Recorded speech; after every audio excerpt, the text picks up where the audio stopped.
ከአባትሽ ቤት ወደ አባትሽ ቤት ግቢ ተብለሽ ስትመረቂ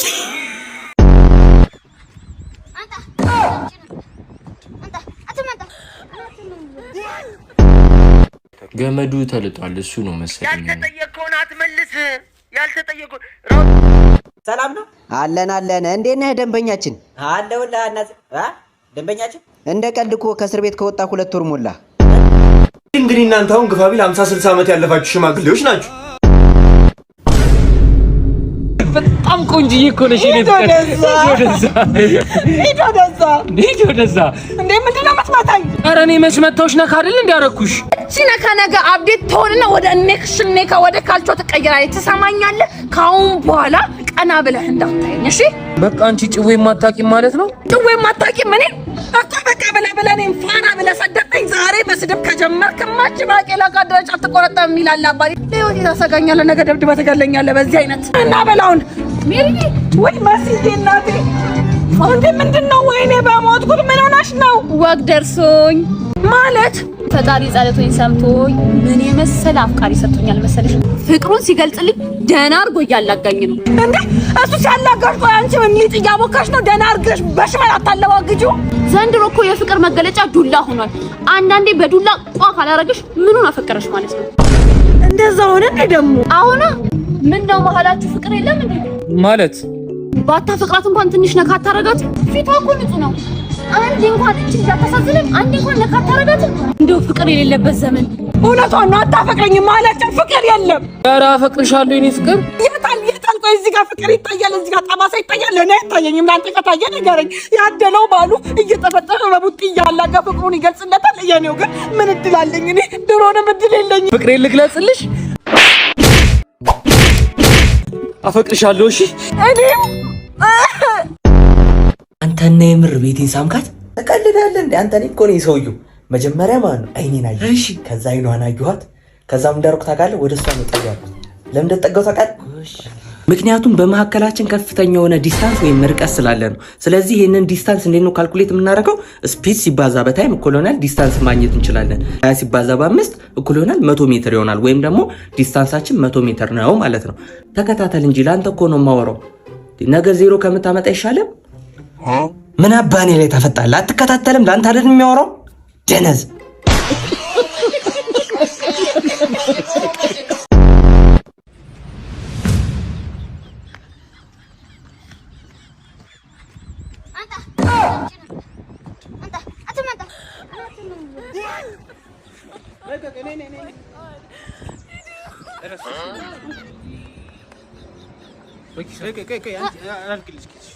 哎呦我的妈！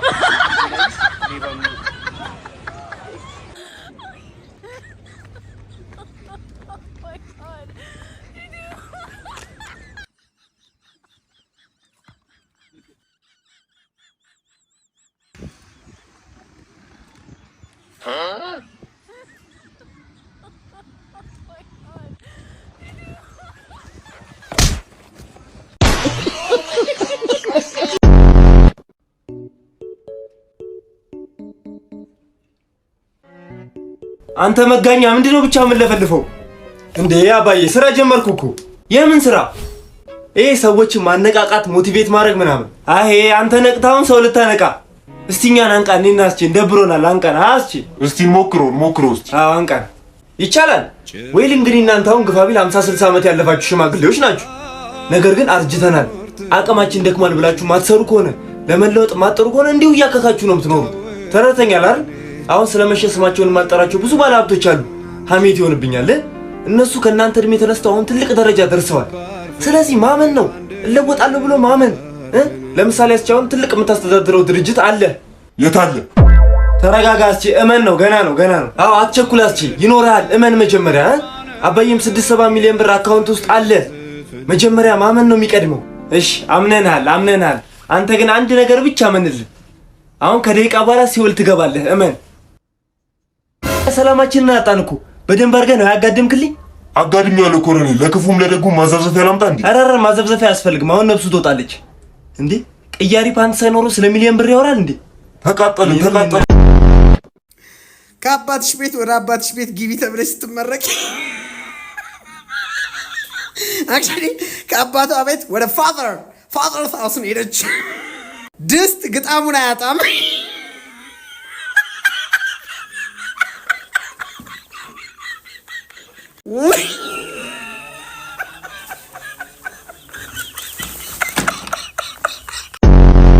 ሄሎ ጎረምሳው፣ እንኳን አደረሰህ ለአዲሱ ዓመት።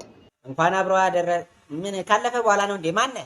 ኢንስፔክተር አናዛቸው ነኝ። እንዴ አናዝዬ፣ አንተ ነህ እንዴ? ሰላም ነው? አለን። እንዴት ነህ ደንበኛችን? አለሁልህ አናዝ። ደንበኛችን? እንደ ቀልድ እኮ ከእስር ቤት ከወጣ 2 ወር ሞላ። እና ምን እናፈኩ? አይ ምን ነው ያለመደብህን በሰላም ነው ወይ ብዬ ነው። ምን ነው ገዳም ገባህ እንዴ? ኧረ ተው ኢንስፔክተር፣ እኔ እኮ አሁን ተለውጫለሁ። እንደ ድሮው ዝርፊያ ምናምን ትቻለሁ። ምን የስራ እድገት አገኘህ እንዴ? ግድያ ጀመርክ እንዴ? ኧረ የምን ግድያ ነው? እኔ የቤተ ክርስቲያን ሰው ሁኛለሁ። አልቀረብህም? ምግብ እንደ ውሻ ሳትጸልይ የምትበላ ሰውዬ የቤተ ክርስቲያን ሰው ምናምን ትላለህ እንዴ? በእውነት አናዝዬ፣ እዚህ እናንተ ሰፈር ያለው ቤተ ክርስቲያን ነው ሙሉ። እረፍ። ለዛ ነዋ ትናንት ቤተ ክርስቲያን ሄጄ ጫማዬ የጠፋኝ። ያንተ ነው እንዴ? ምን ማለቴ እኔ ራሱ ጠፍቶኛል እኮ ኢንስፔክተር። ወይኔ አናዛቸው፣ ጭራሽ አዲሱን ዓመት በእኔ ባረከው ማለት ነው። አናዝዬ ሙትን ያደለውም። አንተ ግን ለምንድን ነው ሁልጊዜ እኔን የምትጠረጥረኝ? ኧረ ራስህ ድፍት በል። እሱን ስትገረፍ ተዋረዋለህ። ደግሞ አቶ ደምስቴም ቤተ ክርስቲያን የእጅ ሰዓት የጠፋኝ ብለዋል። እንዴ ቆይ እዚህ ሀገር እኔ ብቻ ነኝ እንዴ ሌባ?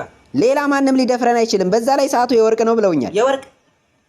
ኧረ እባክህ የብረት ነው። ምን ዝጉ የለ እንዴ? ዝም ብሎ ይሰክሳል አይደል? ማለት የኔ አባት ሲጀመር አንተ እኮ እንደማታሳፍረኝ አውቄ ነበር። አሁን መጥቼ ልውሰድ ወይስ ትመጣለህ? መጣሁ። ኧረ ምን ራሴ እመጣለሁ፣ አትቸገር። በል ጫማዬን ይዘህ እንድትመጣ። ጫማዬን ይዘህ ና። እሺ እሺ።